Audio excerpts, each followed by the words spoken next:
ഏറ്റവും സന്തോഷമുള്ള കാര്യം, ധാരാളം പുസ്തകങ്ങൾ എഴുതുന്ന രീതിയിലേക്ക് നമ്മുടെ കുട്ടികൾ മാറി. സമൂഹത്തെക്കുറിച്ച് അറിയാനും സമൂഹത്തെക്കുറിച്ച് എഴുതാനും നമ്മുടെ പെൺകുട്ടികൾ പ്രാപ്തി നേടി എന്നുള്ളതിന് ഏറ്റവും വലിയ ഉദാഹരണമായി നമ്മൾ അതിനെ കാണും.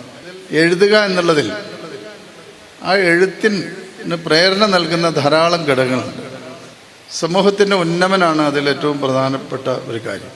അതായത് മനുഷ്യ ജീവിതവുമായി ബന്ധപ്പെട്ട, അറിവുകളുമായി ബന്ധപ്പെട്ട, ആത്മീയതയുമായി ബന്ധപ്പെട്ട ധാരാളം കാര്യങ്ങൾ നമ്മുടെ കുട്ടികൾക്കിപ്പോൾ സ്വതന്ത്രമായി എഴുതാൻ കഴിയുന്നു എന്നുള്ളതിൻ്റെ പ്രത്യേകത നമ്മൾ കാണുന്നു.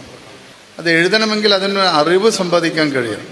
ആ അറിവ് നേടുക എന്നതിന് ഏറ്റവും സഹായകരമായ നിലപാട് ഈ വിദ്യാലയം എടുത്തു എന്നുള്ളതിൻ്റെ ഏറ്റവും വലിയ തെളിവാണ് 11 പുസ്തകങ്ങൾ ഇവിടെ നിന്നും എഴുതപ്പെട്ടു, അത് പ്രസിദ്ധീകരണത്തിന് കൊടുത്തു, അതിൻ്റെ പ്രകാശനം നടക്കുന്നു എന്ന് പറഞ്ഞാൽ ആ രീതിയിലേക്ക് ഇവിടെ നിന്നും വിദ്യാഭ്യാസത്തിന് പ്രോത്സാഹനം ലഭിക്കുന്നു എന്നാണ്.